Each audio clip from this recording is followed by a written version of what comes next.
नमस्कार दोस्तों, वर्ग की काउंसलिंग संबंधी एक और महत्वपूर्ण अपडेट के साथ आपके अपने चैनल दीपक इन्फो में आपका स्वागत है।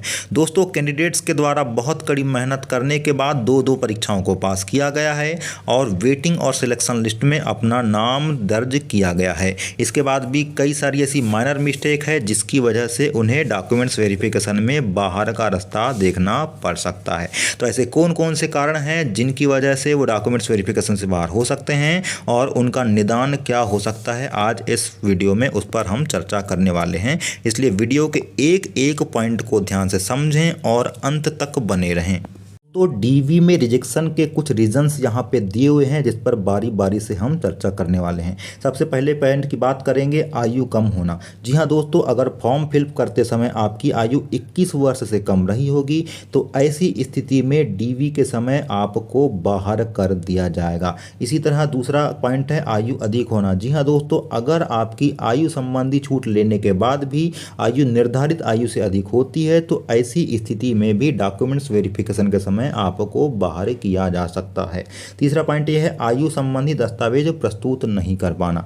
कई सारे कैंडिडेट आयु में छूट का लाभ ले रहे हैं लेकिन उनके द्वारा आयु संबंधी छूट का दस्तावेज प्रस्तुत नहीं किया जाता है, तो ऐसी स्थिति में भी वो बाहर हो जाएंगे। चौथा और मेन आईएमपी आपका पॉइंट होता है पात्रता परीक्षा के आवेदन दिनांक 27 जनवरी 2023 को स्नातकोत्तर के अंतिम वर्ष में अध्ययनरत नहीं होना।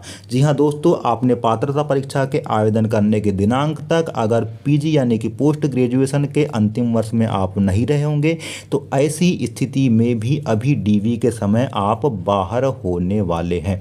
पांचवा पॉइंट भी इसी के रिगार्डिंग है कि पात्रता परीक्षा के आवेदन दिनांक 27 जनवरी 2023 को बीएड के अंतिम वर्ष में अध्ययनरत नहीं होना। जी हाँ, अगर आपका बीएड और पीजी इन दोनों में से कोई भी अगर अंतिम वर्ष में आपका नहीं रहा होगा फॉर्म फिल करते समय तो ऐसी स्थिति में आपको बाहर कर दिया जाएगा। कई सारे ऐसे कैंडिडेट्स हैं जो पहले वर्ष में थे और उन्होंने फॉर्म फिल कर दिया था और देखा जाएगा हमारा कंप्लीट हो जाएगा, इस प्रकार के भ्रम में थे, तो ऐसी स्थिति में उन्हें बाहर होना पड़ सकता है। छठवां आपका मोस्ट आईएमपी पॉइंट होगा पात्रता परीक्षा एवं चयन परीक्षा का विषय पृथक पृथक होना।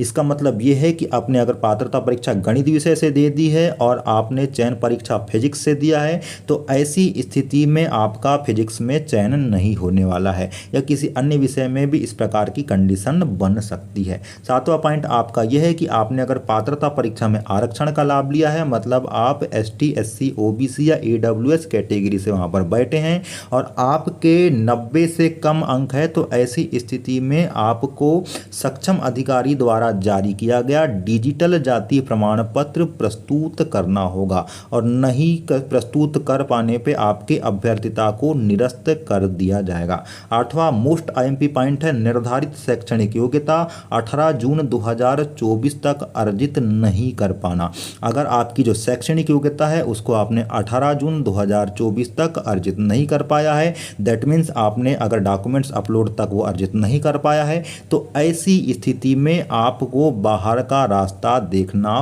पड़ सकता है। नौवां पॉइंट है आपका निर्धारित जो प्रशिक्षण योग्यता यानी कि आपका जो बीएड है वो भी 18 जून 2024 तक की स्थिति में कंप्लीट हो जाना चाहिए। अगर नहीं होता है तो आपकी योग्यता निरस्त कर दी जाएगी। कई सारे ऐसे कैंडिडेट हैं जिनको एटीकेटी आ गई थी या उनका रिजल्ट पेंडिंग था तो उनकी अभ्यर्थिता निरस्त होने वाली है।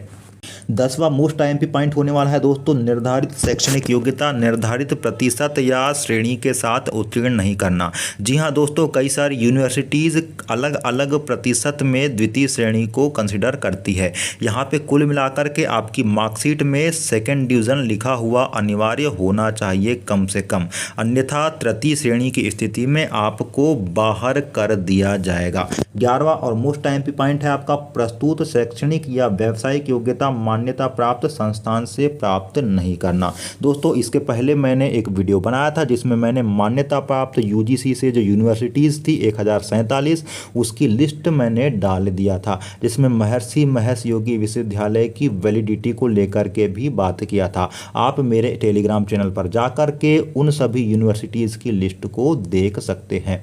12वां पॉइंट आपका होने वाला है चयन परीक्षा में आरक्षित प्रवर्ग में चयन, किंतु एसटी, एससी, ओबीसी या ईडब्ल्यूएस का सक्षम अधिकारी का जातीय प्रमाण पत्र प्रस्तुत नहीं करना। इसके संबंध में दोस्तों हमने ऊपर के पॉइंट में बात कर दी है। 13वें पॉइंट की बात करें तो कोई दिव्यांग या भूतपूर्व सैनिक है और उसके द्वारा सक्षम अधिकारी का प्रमाण पत्र प्रस्तुत नहीं किया गया है तो ऐसी स्थिति में भी उसे बाहर कर दिया जाएगा। अतिथियों को लेकर के भी एक बहुत बड़ी अपडेट है दोस्तों कि अतिथि शिक्षक से संबंधित आपके 3 शैक्षणिक सत्र और 200 दिन होना चाहिए। ऐसा नहीं कि आपने एक ही शैक्षणिक सत्र या 2 ही शैक्षणिक सत्र में 200 दिन कर लिया है तो उसको मान्य कर लिया जाएगा। ऐसा नहीं होने वाला है। कम से कम आपके 3 शैक्षणिक सत्र और उन 3 शैक्षणिक सत्रों में कुल 200 दिन होना चाहिए और इसका अनुभव प्रमाण पत्र आपका सक्षम अधिकारी द्वारा जारी किया गया होना चाहिए। कहने का मतलब यह है कि आप शिक्षा विभाग में हैं तो डीईओ द्वारा जारी डिजिटल प्रमाण पत्र होना चाहिए और जनजातीय कार्य विभाग में आपने पढ़ाया है तो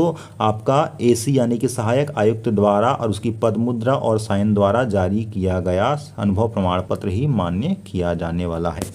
अतिथियों के रिगार्डिंग एक और पॉइंट आपका 15 नंबर का है। आवेदक द्वारा अतिथि शिक्षक का कार्य करते हुए उसी शैक्षणिक सत्र में नियमित रूप से अन्य स्थान से उपाधि अर्जित करना। अगर आपके द्वारा जिला मुख्यालय में अतिथि के रूप में पढ़ाया गया है और जिला मुख्यालय से दूसरे जिले में आपके द्वारा कोई डिग्री अर्जित की गई है तो भी आपकी अभ्यर्थिता यहाँ पे अमान्य होने वाली है। 16वें पॉइंट की बात करें तो आवेदक ने एक ही शैक्षणिक सत्र में 2 उपाधि नियमित रूप से अगर अर्जित की है, मतलब एक ही टाइम में ड्यूल डिग्री ली है वो भी रेगुलर, तो वैसी स्थिति में भी वो बाहर हो जाएंगे। आपकी एक डिग्री रेगुलर और एक डिग्री प्राइवेट चल सकती है लेकिन दोनों रेगुलर नहीं हो सकती। हाँ, दोनों प्राइवेट जरूर हो सकती है। तो दोस्तों ये सभी ऐसे कारण हैं जिसकी वजह से आपकी अभ्यर्थिता अमान्य हो सकती है। इसके अलावा 2-3 और कारण हैं जो आपको पर्सनली मैं अगले वीडियो में बताने वाला हूँ। तब तक के लिए नमस्कार।